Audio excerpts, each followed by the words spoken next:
Hi, everyone, and welcome to The X, a podcast from inside Silicon Valley about how experience shapes everything, from products to businesses to entire industries. I'm Brian McLean, and I'm here with Demetrius Madrigal. Imagine not knowing where your next meal will come from, but having the ability to send a one-word text message and within minutes, given a store or restaurant location where you can pick one up. Amazing, right? Well, today we have the pleasure of talking with our old friend and the Chief Operating Officer of Bento, a new startup with the mission of ending hunger one text at a time. Adam, how you doing, buddy? Good. How are you, Brian? It's been, 17, 18 years since we first met? That's right. We go way back. Back in the old NASA days. Did you ever guess, Adam, when we were working together at NASA, surfing a couple days a week, that this is where you'd end up? Never in my life did I think that I would be living in Southern California, getting a chance to work on the things I get to work on now. But I look back on those days where we were all at NASA in the research labs, and I just think that, that what a great place to start a career, what a great way to establish relationships with friends and colleagues that almost 20 years later, I'm still close with. I know. And what would you say, if you kind of thought back at that time? Because Demetrius and I have this conversation with one another all the time. What would you say was the thing that you learned from working in those labs at NASA? Because that was such a core, research structured process. You know what I mean? Absolutely. The thing that I always appreciate about the time that I spent in those research labs at NASA was the approach of putting the target market that you were designing for in the center of a cross-disciplinary team. And the market that we were designing for just happened to be the astronaut corps. And while there weren't that many of them, being able to surround them with researchers, psychologists, physicians, designers, engineers, and designing products and services essentially for their unmet needs to, in our case, was trying to optimize the manned mission to Mars and improve safety and efficiency and effectiveness of those missions. But that taught me what it's like to understand the unmet needs of a market that you're trying to design, and improve the quality of life for. And while NASA didn't refer to it as design thinking and the design process, that's exactly what we were doing. I didn't know that that's what it was called at the time. Yeah, and also being surrounded by a bunch of super brilliant people. Right? The people who ran those labs, to be honest with you, were far above my intelligence level. I felt like when I was in those labs and we would have those conversations, I was like, I'm getting about 30% of this today. Oh, I felt the same way. And my first boss there was one of the individuals that spent, I think, the longest in isolation captivity in a research study. Really? At the time. I think it was 200 some odd days that he spent in isolation for the Russian space station. Wow. And I just remember him being my first boss and and being so intimidated. Adam, if I remember correctly, you were in Team Dynamics, right? Team Dynamics, and Norbert was the PI on that work. And I just remember meeting him for the first time, knowing that this individual held the record for the longest isolation study around human performance. And I get bored when I'm sitting by myself for more than 2 or 3 hours. I couldn't imagine 200 days. Was that your first major kind of research design job or whatever it is out of college? It was my first job out of undergrad. It was my dream job. I'd always wanted to be an astronaut. Okay. And I'll never forget meeting with the career counselors at Syracuse University, which is where I did my undergrad, and them asking me, well, what do I want to do, after college? And I hadn't really given it much thought other than growing up, like many kids wanting to be an astronaut. So I shared that with them. And I think they kind of laughed at me actually at the time because they were looking at my transcript and my GPA, and they're looking at me, looking back at the transcript. And they're like, are you sure you want to pursue this? And long story short, NASA came to Syracuse to do some college recruiting, and Judith Orisanu, who was the team lead, was there recruiting for one of her colleagues. But when I walked up to her, as I did with every recruiter who was there, and I explained that I wanted to become an astronaut and that I have this background in psychology from undergrad. And I was really interested in team dynamics. She said, well, this is a great opportunity because while I'm not here recruiting for my lab, that's exactly what my lab does in Mountain View, California. And so fast forward a couple of months, I ended up getting an offer from them, and her lab became my first employer.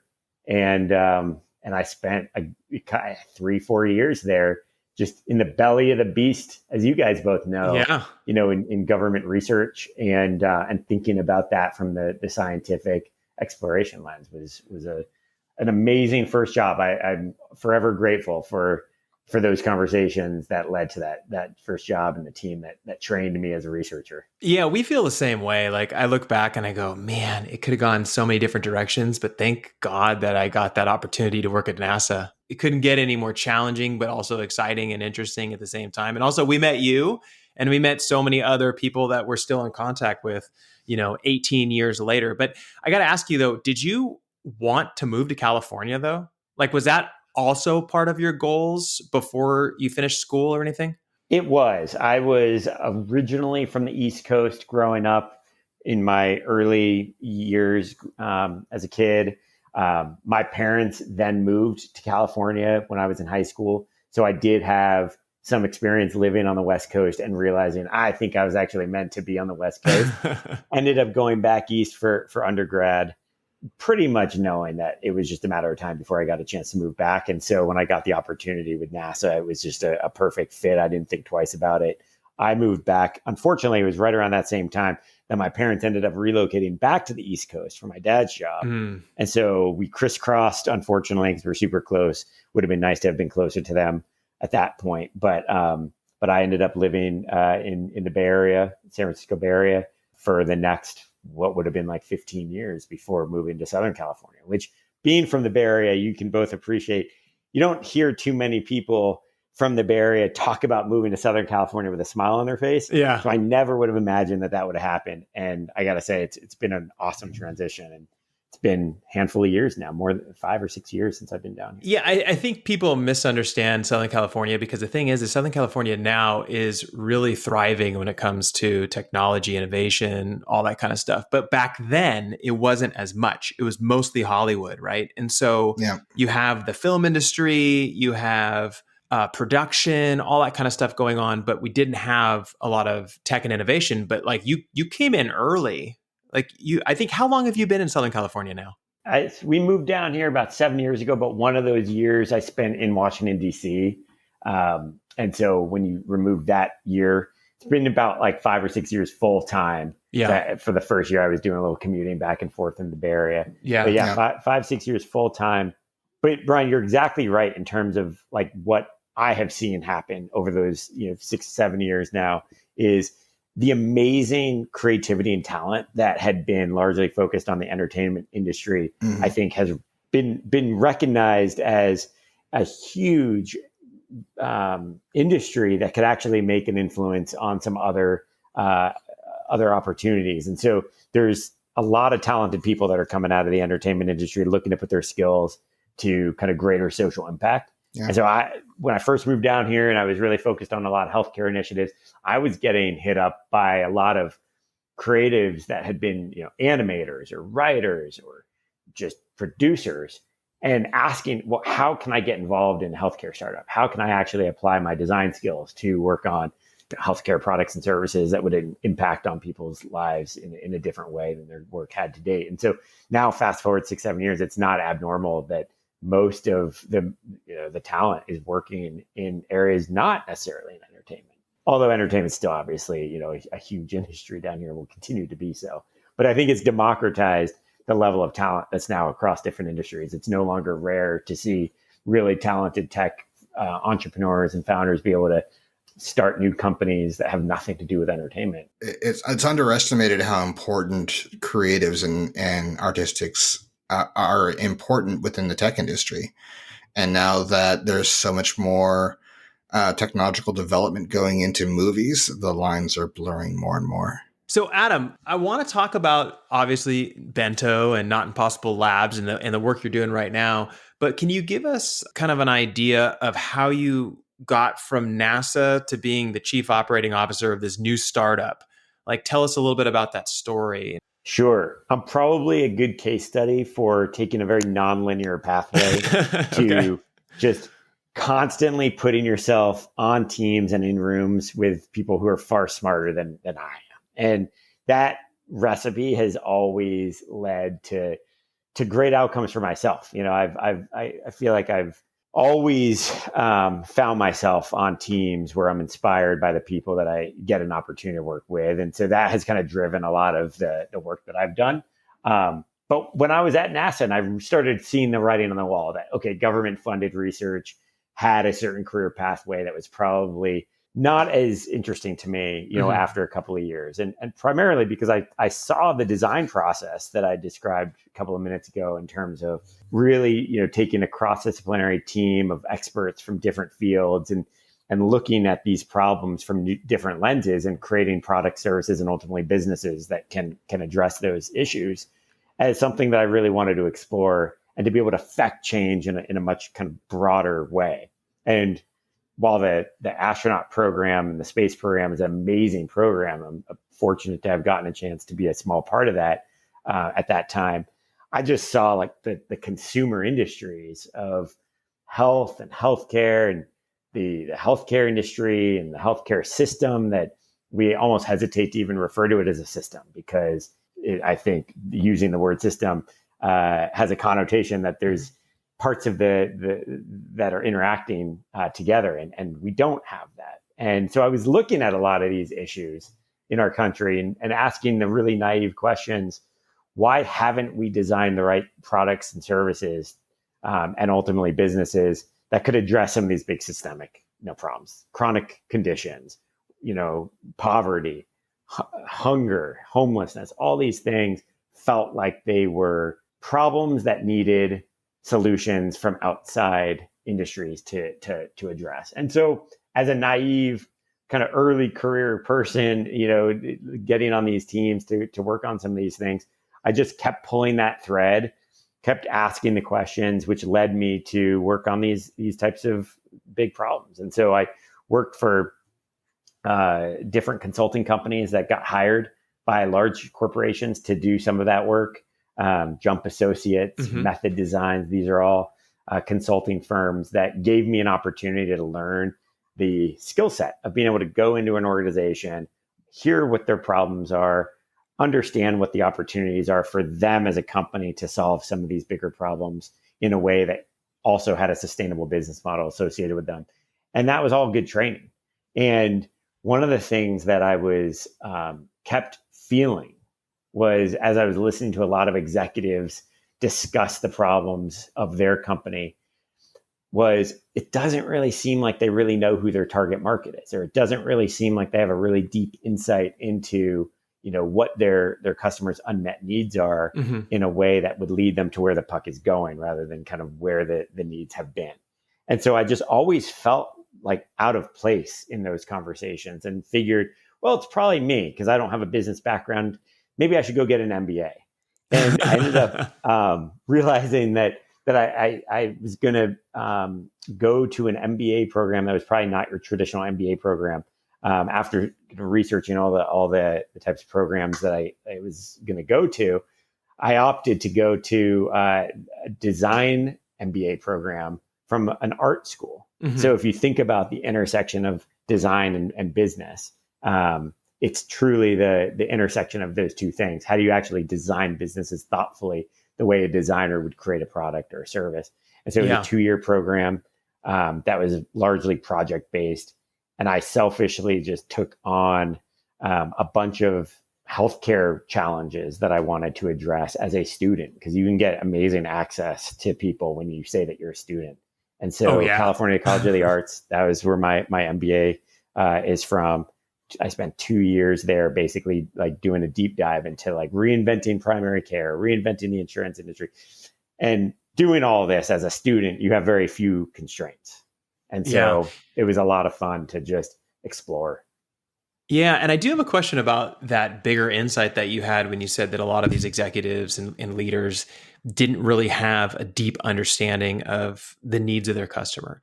Like, I have my own theories of why that is, but I'm curious on what you either saw or learned, like especially when you went to the MBA program, that made you have the insight of why that's happening. I think it's a function of a couple of things. I mean, I'll generalize, and I hate to throw people under the bus, so I'm not. I won't name names, but I feel like most execs at large companies are fairly disconnected from the end consumer, and that's just a function of the daily jobs and the demands probably that they need to be able to manage the business. And take it for granted, to be perfectly honest, that there are people in the business that are on the front lines that are feeding the insights back into the business. We all know it's tough to create learning organizations that are really ingesting consumer insights in a way that impacts on product design, impacts on business strategy, impacts on core decisions that executives are making. The organizations that do that best, I think, have an advantage, and the executives that invest in those capabilities, I think, have the advantage when they're really, optimizing their feedback loops around not what consumers are saying, but how consumers are acting. Yeah. And because there's sometimes a disconnect between what people say and what people do and how they behave. And being able to be able to triangulate a lot of that stuff and interpret behaviors in the market in a way that leads to winning strategies. And that's a very difficult process. It's, by definition, to me, a strategy is about being able to make decisions about a very unclear future with very limited data. And so being able to make a winning strategy would assume that not anybody has just gone and paved that path before. You're probably paving some new territory, and you don't know all of the information, and you don't know how it's going to play out. And so being able to rapidly test and validate some of those hypotheses based on that consumer insight, I think is what a lot of companies were missing, and what a lot of those executives were missing when we were having a lot of those. Well, I remember, Adam, you and I talking about this. I think you would give me a call early in the morning on your drives to your MBA program, because you had that big long drive from like South Bay to North Bay, and we would chat in the morning. And I remember it was around that time when the show Undercover Boss came out. And I remember you saying that's probably the best thing that could happen to the general public, is for them to understand that as you get further and further away from your customer, you start to lose, an understanding of what their needs are. But then the show is basically taking that executive, putting them back in that situation again, and making them realize that there's a lot happening on the ground, especially when it comes to either your workers or your workers interacting with your customers. And it's a humbling experience. It's a humbling experience. Yeah. And I think you're spot on when you say, like, there's a disconnect there. As you have kind of progressed through your career and worked on different projects, big ones, small ones, things like that, how have you kept perspective to ensure that you're staying connected with the needs and desires of the people that you're actually trying to innovate for? That's an awesome question. And I do find myself sometimes needing to remind myself why I'm doing the work that I'm doing, because sometimes the feedback loops and the sense of progress can be really long. And it's not like selling consumer, trying to solve problems in the healthcare industry, for example, is not like selling a consumer product where, you can quickly understand whether the person who needs it has the budget to buy it, and whether you've delivered a value proposition good enough to have them buy it.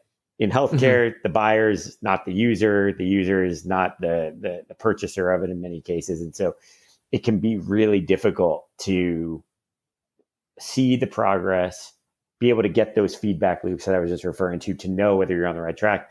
And so for me, the thing that always grounds me is the human stories. Being able to re-ground yourself in why you're waking up so early and staying up late at night trying to solve these problems, because it's not that my job is on the line. It's that somebody's life could be on the line, or somebody's livelihood is on the line. is as good of a reason as any to keep going. Mm-hmm. And I believe that, one of the things that creates a successful venture is the organizations and the people in those organizations that just don't give up. You've figured out how to survive long enough where you also have to have something of value. But when you have something of value, doesn't always mean that you're going to be able to survive and build a successful company around it. Mm-hmm. And so being able to figure out how to survive becomes part of the equation there to give yourself a chance to be successful. And that's it's like sprinting a marathon. It's starting something from scratch, as you guys both know, it's difficult. Building a business can be, a long road, and it's sometimes unclear whether you're going down the right road. Somebody once told me, is that the light at the end of the tunnel, or is that the light at off the end of the pier? Sometimes it's hard to know the difference between those two when you're going down it. Well, one of the things I really love about whenever we get a chance to talk to you, Adam, is you've had so many unique experiences that not everybody gets a chance to experience. And one of those was you did some time as doing, I believe, a fellowship with the White House.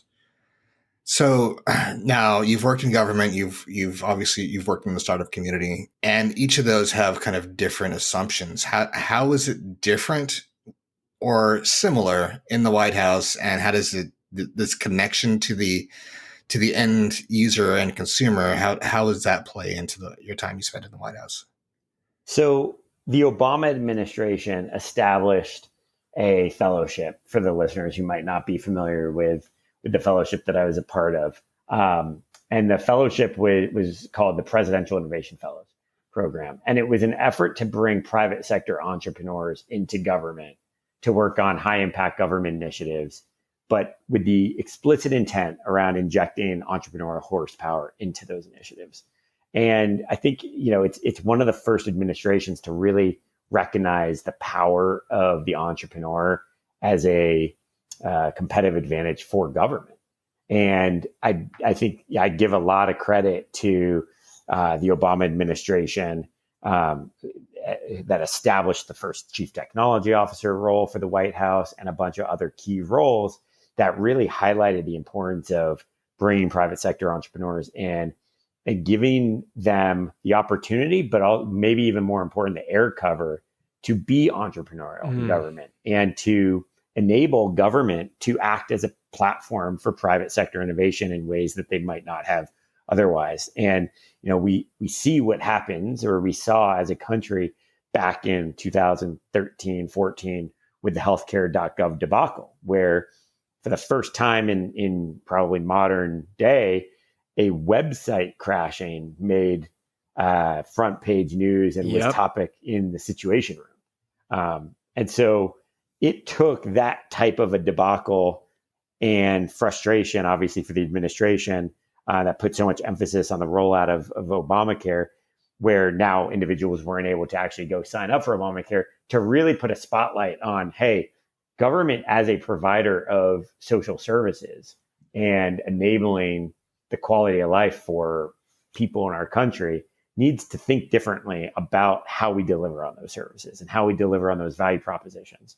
And what better way to improve the customer experience, if you think of it that way, than to bring private sector entrepreneurs in who've got experience designing, scaled consumer experiences. And so I was a member of the second cohort of fellows that got a chance to work on all sorts of different initiatives. My initiative was a healthcare initiative that looked at the intersection of healthcare technology and policy to better enable individuals to get access to their own personal health information. And this is very relevant for people if they're going through, any sort of healthcare issue or caregiving for somebody who's going through a healthcare issue, where, you show up to a doctor's office and you got to fill out the same forms over and over again. Mm-hmm. You go to another office, they don't have the same information. And now all of a sudden you're connecting the dots as the caregiver, as the patient. And it's very difficult to do that if you don't have access to all the information and it's your information. Yeah. Trying to get your own healthcare information out of the healthcare system is one effort. trying to get it out of the healthcare system in a data portable format so that it can be ingested by third-party services that might be able to help you interpret that data, share that data electronically in a safe way, is a whole other feat. And so we worked on an initiative to better enable that across the country. And it was an amazing experience. I will always look back on my time in DC as one of the highlights of my career. I was fortunate enough to be part of that experience. I always think back of it in three buckets. The experience of working on that project to better enable patients with their information, I think it's a work in progress. Clearly, data interoperability within our healthcare system is not where it needs to be. So there's still a lot of work there. But now with Apple getting into the game, you can be able to collect your healthcare records out of the Epic medical record systems and have them on your iPhone. That was a major advancement that came out of that time. And a handful of other things that have moved the needle on the consumer landscape for individuals. The second part of that experience in DC was really just getting a chance to work in collaboration with the other fellows that were all working on other initiatives. Yeah. Department of Education, Department of State, all these different topics that we got to collaborate on each other. And then just the third being in DC during that time in the Obama administration. It was pretty energetic and electric with amazing people that I never would have got a chance to, different government officials that I was able to meet and learn about their work and share what we were working on, which was a really unique, humbling experience. That sounds absolutely amazing. And I remember during the time I had a chance to talk to you. I mean, I think you were working like 16-hour days or something. It was like a crazy schedule. I remember a couple of times we talked like really, really late at night. I remember you saying like, it's very humbling to be around such like influential people in the space on a regular basis, helping push your initiatives through. It was one of those experiences that I went in with one expectation, which was, okay, I'm going to be living apart from my wife for the year. We're going to visit each other as often as possible. Maybe I'll fly home on Thursday nights, get back early Monday morning. And I realized like within the first week that I got to DC, that if I wasn't fully present 24/7, I was going to look back on this year knowing that I had a target on my back. I had 360 days to do something that, would otherwise not be done. And I didn't want to ever look back on that time and be like, if I only had 30 more days or, 2 more months I could have moved this initiative forward faster, further. And so I ended up just going all in and, made for more travel for my wife, who is super supportive. And I'll never, be able to thank her enough for giving me that flexibility to go do this once in a lifetime experience, knowing that, we were apart for sometimes months on end, which was difficult as a newly married couple. But being able to look back, knowing I kind of left it all out on the field, I only have positive memories from that year. And it was difficult. I mean, knowing that you were coming in with a fresh perspective was a blessing, but it was also a curse, because nobody wants somebody coming in from the outside being like, I've got all the answers. And the reality is I didn't know any of the answers. I didn't even know what a lot of the issues were that I was going to be really tackling. And after I scratched under the surface a little bit, it became pretty obvious. There are people who've spent their life's work digging into these issues and have more insight than anybody. And what they didn't have was a platform and air cover to take those insights and those observations about how the system's failing the people and actually turning them into actionable strategies that could see the light of day. And that became kind of what I felt my job was to not have the answers, but to empower others who have dedicated their careers to these causes in a very non-political, apolitical way. A lot of the topics that myself and the other fellows were working on had nothing to do with whether you voted red or blue in the last election. It was making sure that veterans get access to their own healthcare, making sure that when you need your information about your parent that's going through a medical procedure, that that's as seamless as possible, so that you can spend as much time with them as you possibly can in those potentially last moments, and that you're not worried about, trying to get fax machines to talk to each other. Wow. Yeah. Just all these things that just they kind of break down the silos and the barriers that exist to a collaborative government.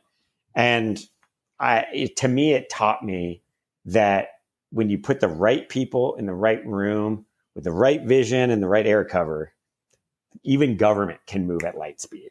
And, we've seen that now, in a handful of examples where government's actually starting to, establish themselves as a platform to enable private sector innovation in a way that can really benefit humanity. Yeah, especially with the vaccine distribution and everything that's been happening with COVID, it's like everything moved quite quickly.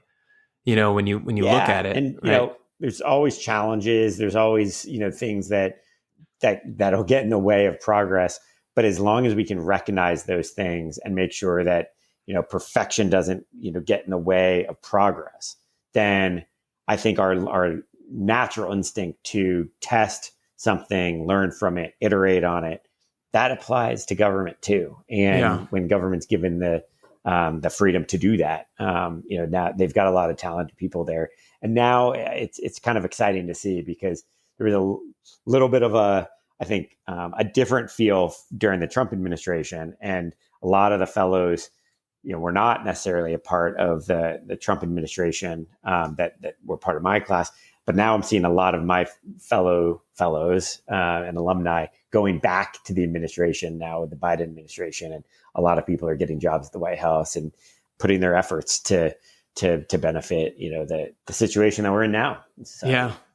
So if you kind of fast forward now to where you are now, you're back in California, you're on the beach, you're no longer in DC, and you run across this interesting company called Not Impossible Labs. And I think it was was it 3 years ago you started with them? Or 2.5, 3 years ago now. Right. And you and I were having a conversation about it, and you're like, I learned about this amazing company, never heard of it. You got to check this out. I'm going for it. And to be honest with you, remember that conversation? Yeah. And to be honest with you, you've had a lot of enthusiasm about the things that you've done, but I've never seen your level of enthusiasm as it was when you talked about Not Impossible Labs. So can you describe what is Not Impossible Labs for the majority of people who probably don't know about it? Because I didn't know about it, but then I learned about it and I was all excited about it. What is it? And what is its mission? And how are you guys doing this stuff? Yeah. So Not Impossible Labs is an incubator for what we refer to as technology for the sake of humanity. We're based in Southern California. We got a small office in Venice Beach and a handful of team members across the country. We essentially exist to identify what we consider to be these humanitarian absurdities, things that, as a human, not as Adam with an MBA after my name, or Bryan with a master's after your name, or any set of credentials. Just as a human, you look out in the world and you say, that doesn't seem right. We have the technology, we have the wealth, we have the resources in society to solve this problem. We just need to go and do it. Those are the kinds of absurdities that we identify. And then what we do is we dogpile on those things. We bring people from all walks of life that have, in most cases, no dog in the fight for that topic. And they're able to look at these problems with fresh perspectives and deep insight from their industries and come up with creative solutions. We prototype solutions that address that humanitarian absurdity. Most of the prototypes that we develop end up on the cutting room floor, but the few that make it through our R&D pipeline end up getting either open sourced to enable others to take them and run with them, or we spin them out as their own company, and we go and raise venture capital to help grow those companies. And so now we've got a growing portfolio of our own startups that we've since spun out to ultimately scale the solutions to address the absurdities that we've chosen to go after. So you're not necessarily spinning out product, you're actually spinning out an entire company. Yeah. It's it didn't start out that way intentionally. Okay. Mick Ebling, the founder of Not Impossible Labs, had a really successful career in the entertainment industry as a filmmaker. Met a paralyzed graffiti artist who was suffering from ALS and was paralyzed, wasn't able to communicate with his own family. The way that he communicated was the caregiver or family member would run their fingers over a piece of paper that had the letters of the alphabet. And when the finger got to a letter, he blinked and letters formed words, words formed sentences. And Mick was so distraught by this reality that 7 miles from where he was living in Venice Beach, there was this guy that was like laying in a hospital bed, unable to communicate with his own parents and brother. When next door in that next hospital room, there was somebody who had a different form of insurance, health insurance, that enabled him to have a Stephen Hawking machine. That was, a $100,000 machine. And just because this individual didn't have the right insurance, that was absurd. And so Mick pulled together this hodgepodge of mad scientists, and they prototyped what became known as the iWriter, which is essentially a pair of cheap sunglasses from the Venice Beach boardwalk, a coat hanger, a webcam that focused back on the pupil. They mapped the surface of the eye, and it enabled this graffiti artist who was laying motionless in a bed for 7 years to draw again for the first time. Wow. Using only his eyes. And it was a $50 device. And that was the first time that Mick realized, hey, maybe, this could help other people. And he decided to go back to his day job. He realized, it was just kind of a stunt. We just helped this one guy draw again. It was a feel-good moment for everybody. Everybody went back to their day jobs and, quote, woke up the next day and it was Time Magazine's top 50 inventions. Wow. And he realized at that point, hey, we can't go back to our day jobs. The opportunity to help people, through the use of technology for the sake of humanity is too important to not do this. Mm-hmm. And so that became the founding of Not Impossible Labs. And that was 10 years ago. And so I joined Mick about 3 years ago now to accelerate the impact that we're able to have on the world by creating these companies. So we're no longer just open sourcing different prototypes, because I think we all realized that the way to probably impact the most amount of people is to actually surround these prototypes with the right resources to grow them and iterate on them and get them to a point where they're actually accessible for individuals. And whether it's accessible on the consumer market, through health insurance, variety of different applications. But now we've got a whole portfolio of companies and solutions that we're continuing to develop. We've got a medical device that's going through clinical trials right now. We just spun out a company called Bento that addresses the absurdity of food insecurity and hunger in the United States. Yeah. And that's our most recent spin out. And that's the one that really caught my attention. I mean, all the others were great. I mean, I dug into them and Demetrius and I talked about them, but the Bento one, oh man, I mean, it made so much sense, Adam, when you described it. And then I finally saw some of the videos initially and then the launch of it. And I looked at it and I thought, why wasn't this done 15 years ago? I mean, you and I both assisted with a startup, remember, in San Francisco that was using text message technology in order to help people find jobs, right? And that was like 15 years ago. And here we are now, and you're building this amazing company where you're actually like putting food in front of people in a very simple way. So can you describe to us basically like, how did you come up with the idea? Like where did it come from? The actual idea of using like text messaging and getting food to people. And then how did you get it to where it is now, where it's like launched as a company? I mean, there's you got to have funding, you got to have engineers, you got to have partners. Like, was it a challenge? Did everyone just jump in right away and say yes? Or like, how did it look? So this company started because of the ongoing statistic that we kept hearing around hunger is not caused by a lack of food. it's caused by a lack of access to food. Our country, throws away more food in a given day than most countries could consume in an entire year. I mean, the stats just around food waste alone in our country kept coming back up. And the reality that in the wealthiest country in the world, there's 50 million people that don't know where their next meal is coming from, just is the definition of the absurd. And this is exactly the type of problem that we become obsessed with. And so just the obsession alone kind of drove us to really digging into this space. And similar to most problems that we start out trying to address, we know nothing about this space. And that gives us this beautiful naivete that allows us to ask a lot of silly questions at the onset, because we're not afraid to be wrong. We have no experience in this space. So of anything that we're going to do is probably going to seem like new and novel to us, but we have no, it's a very low risk thing, as opposed to going to an expert in the space, having them ask some of these naive questions of the industry is a bit more challenging because their careers are at risk, and they've built careers in some cases off the back of a system working the way that it currently works. And so we get to come in and with those fresh perspectives, ask these questions. And so the first set of questions that we asked were when we went and talked to people who are living in hunger, living with food insecurity. And we quickly realized a couple of things. One, that hunger has a lot of faces in the United States.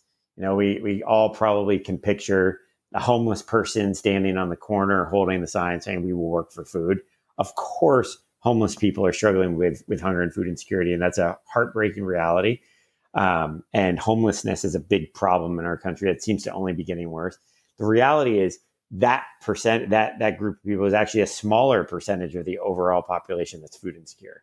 A lot of the 50 million people that don't know where their next meal is coming from actually do have roofs over their head. Maybe not stable roofs and consistent housing, but find themselves, in a situation where they're just on the edge of maybe a flat tire just ruins the rest of the week for them, or one unexpected medical bill. Now they can't feed their family. They're working 2-3 jobs. They're students that are living in their car in the parking lot of their school. Like, the spectrum of food insecurity was super broad.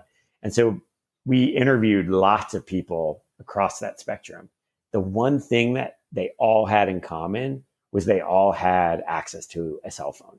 Now, this was a couple of years ago, so even the data today is different than a couple of years ago, and it's only moved in one direction, which is more and more people not just have access to a cell phone, but it's, more and more people are getting access to smartphones. But at the time, flip phones were still very popular with a low-income community.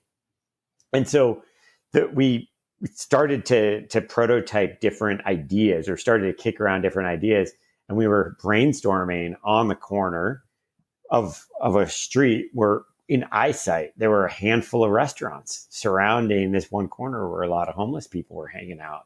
And we asked ourselves the naive question, well, why can't we just use mobile technology that they already have in their pockets, or they're plugged in and they use the Wi-Fi at a local Starbucks or public access Wi-Fi, and get access to the ability to text message? And can we translate those text messages into orders, send those orders to all those restaurants that are within eyesight, and enable them to walk into those restaurants and pick up their meal that they ordered?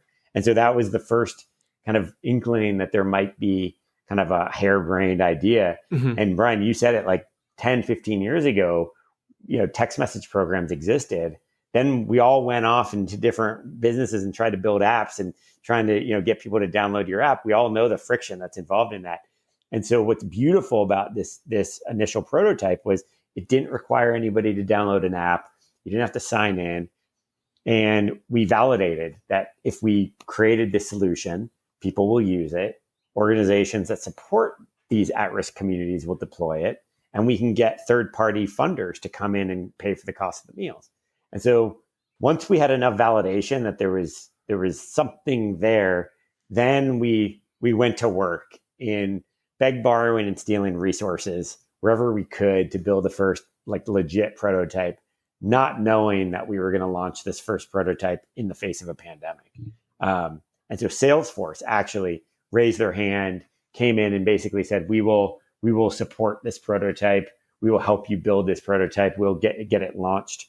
And it happened to launch in April of last year, which is exactly when all the schools were shutting down. Yep. Due to the pandemic. And our first customer for Bento, at the time, we were still calling it Hunger Not Impossible, which is our project name for it. But then I've since renamed it Bento. Our first deployment was with a Boys and Girls Club down in Houston, whose school system had just shut down like the previous couple of weeks. And so we were feeding people over text message that way. And so fast forward, we've now iterated a lot of times on the solution, but it is still a text message intervention that connects people who need a meal with a prepaid meal from nearby restaurants that have been curated for nutrition. And that last piece around nutrition is something that I can't emphasize enough. There's a strong correlation in our country between the hungry and the food insecure and diabetes and obesity. The last thing we wanted to do was to put junk food in front of people. And the reality is when people go to food banks, so they go to food drives, they're getting food that was donated that the previous day, the previous week. There's no consistency. There's no accountability. A lot of that food could be processed food, frozen pizzas, and who knows what else. When you're hungry, you're going to eat it. But when you've got the choice of a curated list of restaurant menu items, and you can opt for the grilled chicken sandwich instead of the fried chicken sandwich, we're going to enable choice, but we're going to enable choice of the healthier menu items. And so that's what we've been doing. And we've seen tremendous results in the last 12 months since we've deployed. We're live in about 8 cities, and we were able to raise a round of funding to support the operations of this new company. And so we've got an amazing team that's working on this 24/7. We live and breathe this stuff right now because we realize that despite our best efforts and despite the good progress and momentum that we have a lot of work ahead of us to not just address this problem, but eliminate it, because this is a problem that has the capacity to be eliminated. And for us, we live and die by the mantra of food first. If you're hungry, don't try and talk to me about my, job training or my behavioral health services that I need, or addiction services that I would benefit from to get, to the next stage in life. Feed me and my family first, then we can have a conversation about any of those other things. And so that's exactly our strategy is we're getting people fed with putting good fuel in the tank and starting to layer our service on top of the services that our community organization partners have, whether it's around job training, behavioral health services, mental health, primary care, housing services, the myriad of things that we know are ultimately symptoms of poverty and other systemic issues that can be solved once we have established a solid base. And that base stems from a place of not being hungry or hangry. So I'm really curious, what's the reaction been from the food providers, from those restaurants and shops? Have they been really interested in getting involved? It's a great question, Dee. And I love answering this question because a lot of people ask us, well, how do you involve the restaurants? Do they, how do you sign them up? When we first started this 12 months ago, we integrated with the Postmates APIs. For those of the listeners that might not know what Postmates is, it's a restaurant platform similar to Uber Eats and Grubhub. They've done the aggregation of all the restaurants and menu items.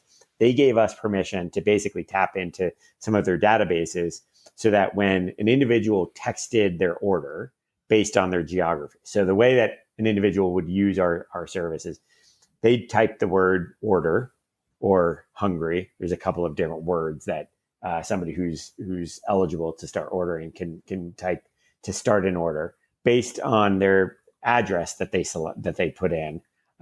It's going to present a list of restaurant options near them. They get to then select the restaurant they want based on their selection. Then they get a list of menu items from that restaurant. Then they can select the menu items and basically check out all over text message. When that text message order gets sent through their phone, it goes through the back end of Postmates and gets placed at the point of sale at the restaurant, just as if it was any other Postmates order.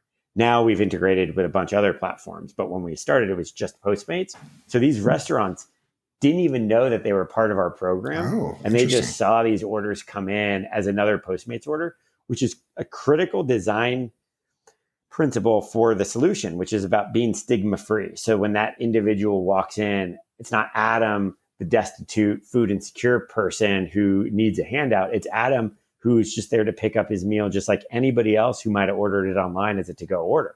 And that moment of dignity and stigma-free ordering experience provides this level of humanity that everybody deserves. And that it's been really interesting to watch within the cohorts of people that we've deployed this with, what that level of confidence and humanity does for them in other parts of their life that you can't even you can't even imagine the value that gives them beyond just that moment in their day. And it reinforces to people that they deserve to live a higher quality of life, and they can be on that path to do that in a way that they feel really empowered. So to long-winded answer to your question, D, when we first started this, the restaurants didn't even know that they were a part of it. Then as we started deploying more and we got more volume, these restaurants started realizing that they were getting orders from the same corporate account, because in the way that our system is built, it essentially looks like one entity is placing these orders. And so they started reaching out to us because they had heard, or they were curious what this program was. And then once they learned more about it, we've had an amazing response from the restaurant community, them volunteering, hey, can we discount our menu items on behalf of your program? And can we get involved in a deeper level? How do we support this, in a deeper way? And that's one of the indications of success in my book, is when you design a product or experience that is so seamless that people don't even know that they are benefiting from it, but they saw their revenue increase that month to the point where doing good is actually good for their bottom line as well. And now that feedback loop on discounted menu items is starting to come back to us, so that the organizations that are deploying Bento can now feed more people for the same budget. So Adam, the mechanics on that basically as the customer. So I'm sending a text message hungry, right? Then what comes back to me? It says now it says, do you need to sign up for it as an account, or does it just ask for my address and then I can start selecting restaurants? So Bento is an enterprise software. So organizations that deploy Bento do all the vetting and the eligibility and signing up of the participants. So it could be the Boys and Girls Club that is going to deploy Bento to a community of family members that they serve. Once those individuals have been vetted by the organization, then their information goes into our system with the right criteria. So it might say the McLean family is going to be able to order twice a day for the next 6 months. And in every order, there needs to be 3 meals because there's 3 people in the McLean family. And so our system knows that, sets up that criteria and those guardrails so that the system can't be abused.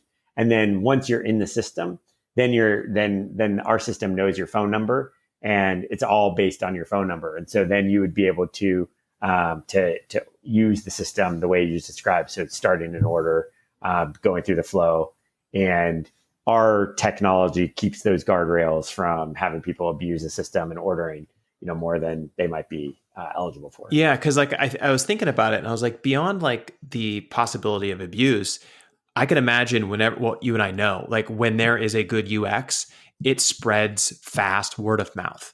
So if I'm using it and it's working really well for my family, I might call Demetrius and say, hey, you have to be part of this. But if he's not part of, let's say, the Boys and Girls Club or one of these organizations, then is there some way for him to get in contact with one of those organizations so he can sign up for it? It's a great question. We struggle with this all the time because we do get a lot of inbound requests from people who explain to us that they're hungry and that they need food. Yeah. And, it is heartbreaking to not be able to serve everybody. And we do, point them in the direction of organizations in their city that have already signed up with Bento. I see. But it's difficult to be able to include everybody at this stage, just because these organizations typically have some form of a limited budget in order to be able to deploy this. So the populations that they might be feeding, are essentially eligible for a defined intervention based on the needs that they have, and that the organization understands the needs that they have. So it assumes that there's already an established relationship there. As we continue to grow and expand, we are always looking for ways to continue to feed more people. That is ultimately how we measure success, is number of people that are being fed. And we're continually iterating, not just on the product and then on the user experience, but also on the funding mechanisms that are established in our country to feed people. The government is currently the largest budget for food in our country. And right now, we don't leverage the government food assistance program budget. So when people get access to their SNAP programs and other government food assistance budgets, they can't use that on our platform today. We're starting work with integrating with grocery stores to enable just that, so that the largest budget for food in our country could actually go further on our platform after we've established some volume pricing and discounts, so that individuals who might get, say, $2-3 a day in their SNAP budget could actually allow those dollars to go $6, $7, $8 worth of distance, because we've curated those opportunities for them. That's amazing. I mean, this is a big endeavor. And like, when I look at it, not only have you guys created like an absolute phenomenal user experience, and you're really helping people, in need, but also you're looking at this from the perspective of like, maybe one day every city in the country could be using Bento as a way of reducing food insecurity. But also at the same time, doesn't it also help with food waste, right? Meaning like, if you know that, let's say 10 or 15% of the food that you have at the end of the day goes to waste, can you reverse the model and look at it and say, if you're a restaurant and we know that you have a 15% loss at the end of the day, you can somehow convert that and give up 15% of it to Bento every day? Exactly. Bryan, you just hit the nail on the head. It is a massive endeavor, and we need to tap into every budget for food possible and unlock as much supply as possible. And so we've always considered Bento to be a pre-waste solution. To your exact point, when we're at scale, we have real-time access to food supply and distribution for a population that has largely been underrepresented in these marketplaces. And so there's 50 million people that we're driving through different sources of food, whether those are going to be restaurants, grocery stores, other opportunities for them to eat nutritiously and conveniently. And we're able to look at the data on a daily basis, on a minute by minute basis, and see some of the opportunities to optimize the system to benefit humanity. And that's exactly, the opportunity to do that the way you just described, where if an organization, a restaurant, or a grocery store knows that something is likely to get thrown out at the end of the week or at the end of the day, a sandwich during lunch hour is, probably, it's going to be, restaurant during lunch hour is going to be really busy, but from the hours of 2 to 7 or 2 to 6 or whatever the timeframes are where they might be a little slower, that might be a really valuable opportunity for them to discount a sandwich. And we're able to drive traffic to different sources of food based on the demand and the supply in a really granular level that, to be perfectly honest, we don't even really truly understand the implications of that yet. Yeah. Because we're just starting this, but we're super excited to to continue to iterate it and to continue to learn from the markets that we're serving in terms of how we can best meet people where they are. And that was the biggest gap that we saw. There's no shortage of organizations that have the best intentions to feed people through food drives and food banks. But the more people we spoke to, the less likely it was that they were going to leave work early, have to get on a bus, stand in line at a food bank, not feel good about themselves, get a box of food that they don't know what to do with because they're living in their car. And we've just created a bunch of friction for them that's at odds with where they need to be spending their time. Yeah.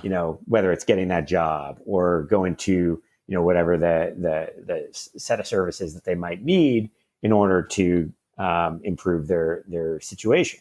And so for us, it was all about how do we reduce the amount of friction? How do we give people a convenient meal that enables them to fill in the blank? It's reducing food insecurity so that they can get that job, so that they can get that diploma, so that they can participate in whatever it is that they need to in order to thrive and eventually graduate off of needing Bento. Yeah. And that's our goal, is to be able to, provide an amazing experience for them that then gets to support other people because they no longer need it. Yeah. And Demetrius and I were talking about this before we connected up with you, but when it comes to funding, how do you determine how much funding you need and how much runway when you are trying to scale, as fast as possible and serve as many people as possible? Those numbers can get really big really fast. And also the cost of food changes on a regular basis, as well as I'm sure need changes based on day, based on year, based on all that, right? So what kind of exercises do you go through to figure out all this stuff? And how do you project for what you're going to need for this scalability over the next 5 years? Well, there's two components there that I typically break things into. One is the cost of the food, and that becomes it's a unit economics problem to solve. Looking at different sources of food, when you're going to quick serve restaurants that have healthier menu items, a menu item can be anywhere from $4 to $8 on our platform.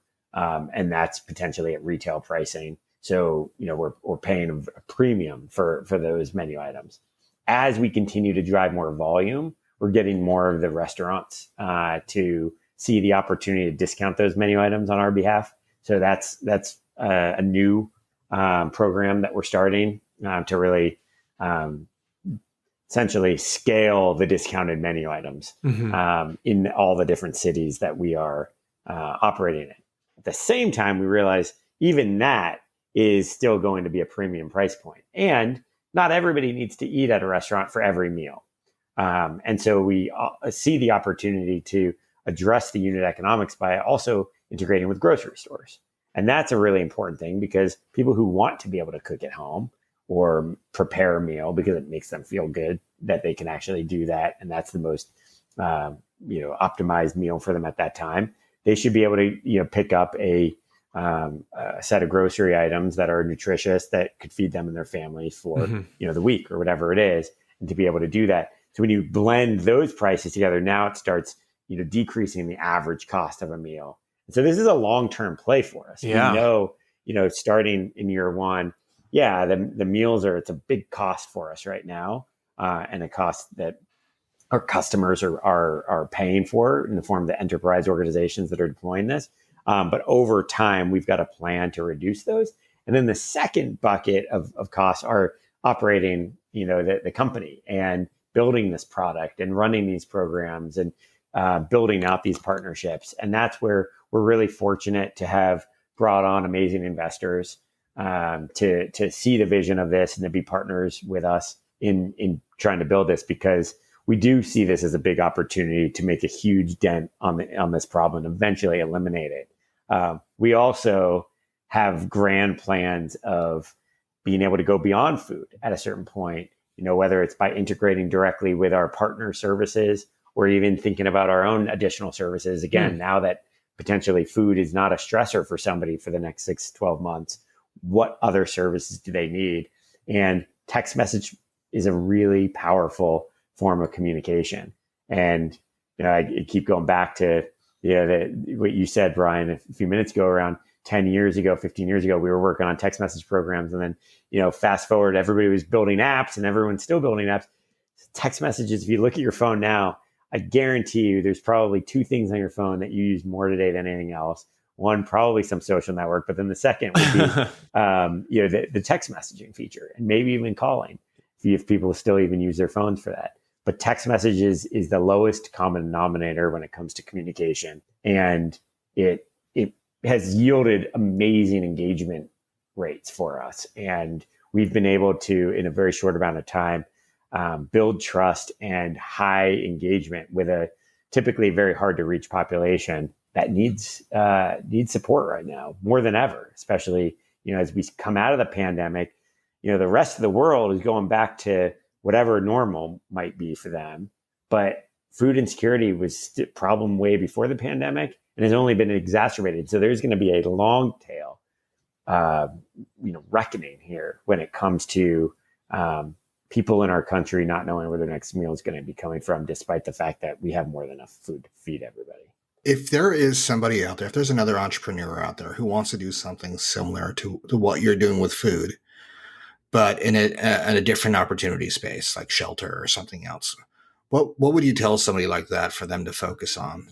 The first thing I would suggest is get out of the building, whatever building they're in, and talk to people who are living in that world of either being housing insecure, being food insecure, not knowing, where their next bed is going to be that night. Could be probably, a very scary experience. And the amount of insight that you get when you talk to somebody who's lived or is living in the experience that you're trying to design around is invaluable.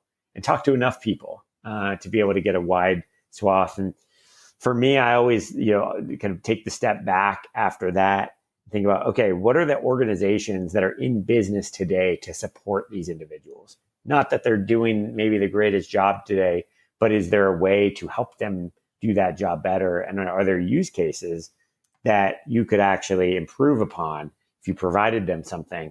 If you're ultimately going to go through those types of organizations in the way that we did, or are you going to build something direct to the end consumer of the service itself? Then fall in love with the problem, not the solution, because the solution will constantly change and evolve. And if you've made the mistake of falling in love with the solution, then you will find every excuse to shoehorn things into that and justify that being the right pathway, even if it's not. And the data might be telling you otherwise, but you're potentially, not able to see that because you're so in love with the solution. But if you fall in love with the problem, then it makes it much easier to iterate and potentially leave solutions behind that are not the right ones. Take what worked and make those part of the next iteration. And you might find in a couple versions, you've got actually a very different solution in front of you than what you started with. And you've made progress against the solution in a way that's taught you where to go next, as opposed to, just beating your head against the wall, trying to make a solution work that might not be the right one. I really like that. I think that might be some of the best advice I've heard for anybody in tech at any level, is to fall in love with the problem, not the solution. It's hard to do when you like the solution or you're proud of it, but that is the hardest thing can sometimes be to listen to the feedback, and it can be painful. Like hearing somebody tear apart your prototype is actually sometimes the best thing that you can experience, and it teaches you how to have thick skin. That's the other thing is, go through these experiences to build up the calluses, because you're going to need them. Anyone who says otherwise hasn't probably gone through it. Yeah, that's very true. It's a huge part of any level of product development. So Adam, when you think about what is the next big step for Bento, what are you guys working on today? Like, what are you trying to do in 2021? So we have accelerated our timeframes on a couple of parts of our roadmap because of the amazing team that we have. Honestly, I feel so fortunate to work with this team. It's one of the most talented, passionate, and humble teams that I've ever had the privilege of being a part of. So we originally weren't even thinking about integrating with grocery stores and the government food assistance programs until probably 2022, and even later in the year. But we are in the process of integrating with a couple of large grocery retailers, and even starting to think through what would a blended payment model look like when organizations are subsidizing, but then individuals that have government food assistance can deploy those dollars and actually enable them to go further because of the additional subsidies that might be coming from the organizations that are in support of that. And so, I mean, you would imagine that if I had a little bit of money on my side, but I was getting support somewhere else, that somehow I could blend that together on the actual text platform, right? And get all the food that I want, right? That's exactly right. Enable your dollars to go further. And to make sure that you have enough food for you and your family so that you're not stressed about that. I can't imagine, I'm fortunate enough to not have had grown up in a food insecure household. But when we talk to people and we hear the trade-offs, the heartbreaking decisions that they have to make around, do I feed myself or my kids today? Do I get my medications knowing that it's going to be a $20 copay, or do I feed my family today? Or do I get that flat tire fixed so I can go to work, knowing that doing that might mean that I can't put food? I mean, these are the daily realities for people that are on our platform, that are on, getting meals through Bento right now. And it doesn't mean that this is the only source of food that they have. But it is enough of a supplement where now, when those situations do come up, it doesn't throw them off their game for the week, and they're able to stay the course. They're able to not have that grinding daily stress that has a bunch of other negative side effects associated with mental health and other chronic conditions that are pervasive when you look at kind of the food insecure profile. Man, it is heartbreaking to hear, and I'm really excited to hear that you're leading this adventure of this company, because I feel like there's no better person to take this on than you. You've spent a big portion of your career focusing on healthcare and health and wellness, and maybe, my fingers crossed that with some of those connections that you even made in Washington, you might be able to make some connections there. Because, I mean, even President Biden and others have mentioned food insecurity. I'm sure you've heard it in some of their speeches and stuff. And you go, okay, this is maybe the right moment and the right time to scale something like this. Because from a UX perspective, a user experience perspective, like you said, having to get in your car and drive to a food bank and like go through that whole process, I'm glad that it's available, but this seems like a seamless way of doing it quickly and allowing you to move on with your day, right? It's like, we need to eat. I use this technology, we get to eat, and then I get to go focus on something else. That's exactly right. And one aspect of this that we didn't really talk about is the money goes back into the private sector. It's going to these local restaurant entrepreneurs. It's going to, the grocers. It's going back into the private sector, which I think is an important component of the ecosystem. Yep. Which goes back to something we talked about in the beginning of the conversation around designing sustainable business models. The donations alone in this country will never be enough to eliminate food insecurity. And the reality is, government services alone with no accountability are not going to solve this problem. Yeah. We need more effective solutions that are data-driven, that are transparent, that are empowering the private sector to do what they do best. There are people whose lives it is to make meals and do that really effectively and efficiently. Grocery stores are not going anywhere anytime soon.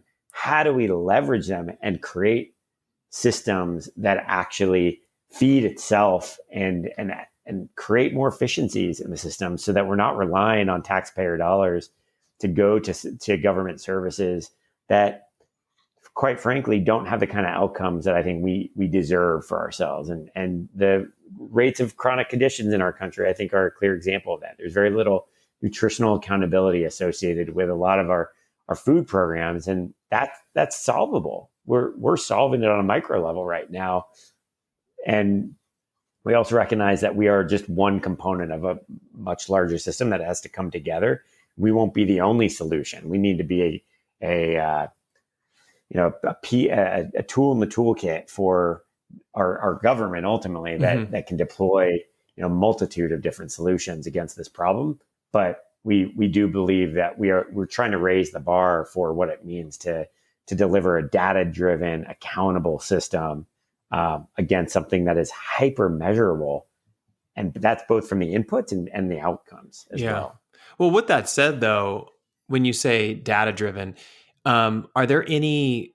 Is there data that comes from this that can also help in other ways? Like, meaning the data that you're gathering from who needs assistance and who is actually, or what program they're part of in order to obtain that assistance, how often that they need assistance. Can that data also help in other ways, other organizations or the individual themselves?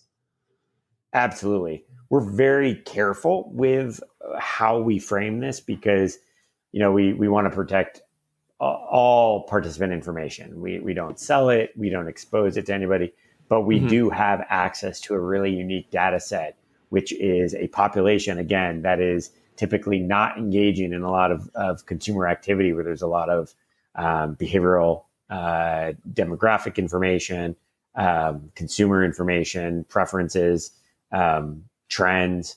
And so this is a population that, for all intents and purposes, our country knows very little about how to serve them best.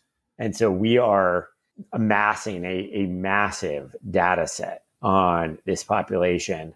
And that's why we believe that eventually we're going to be able to do more than just feed people with this platform.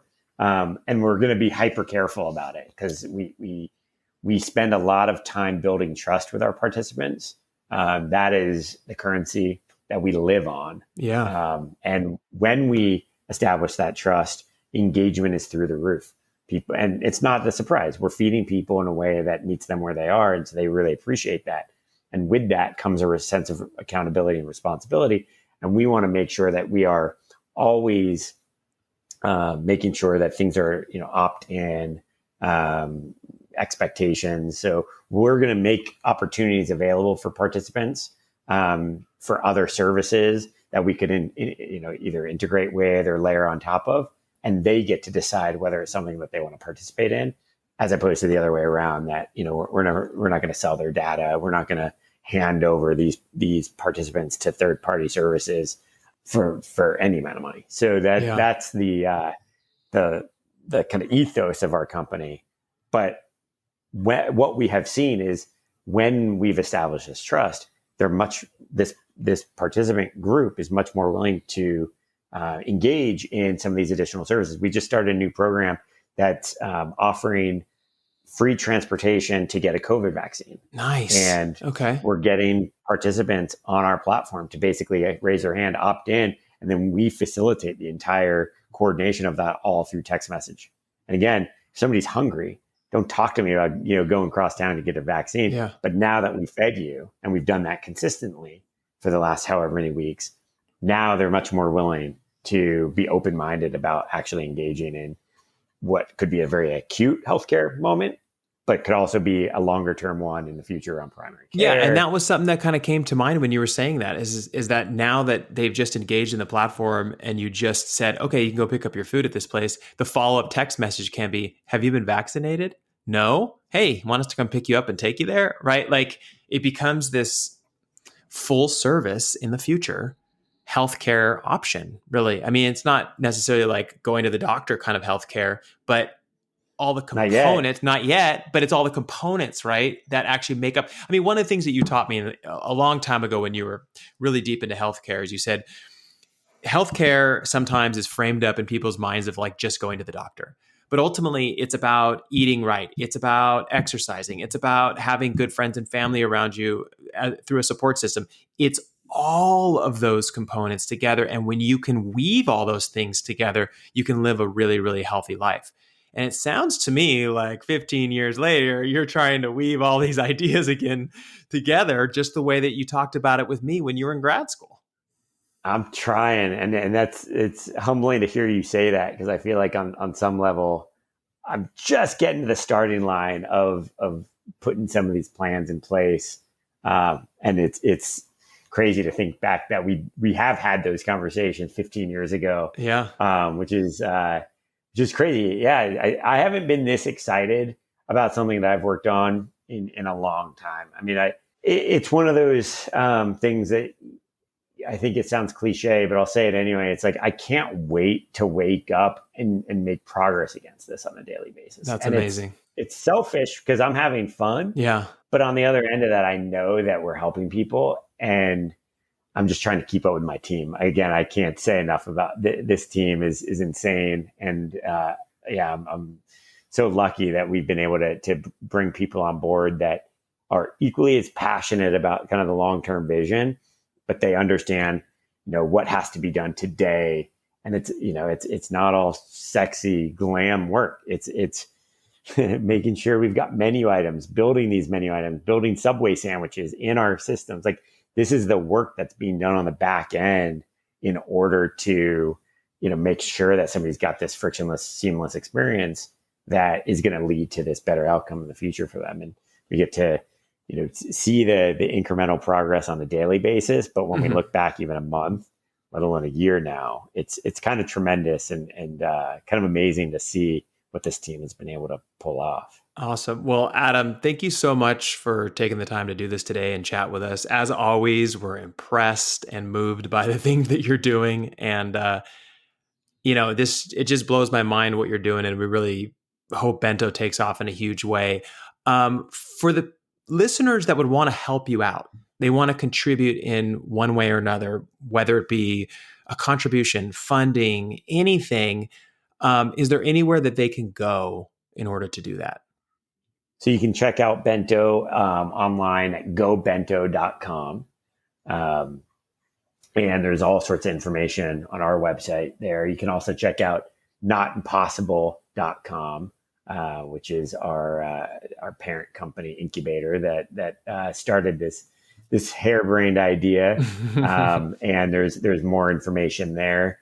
And you can find me, Adam Dole. My handle's pretty easy to find online.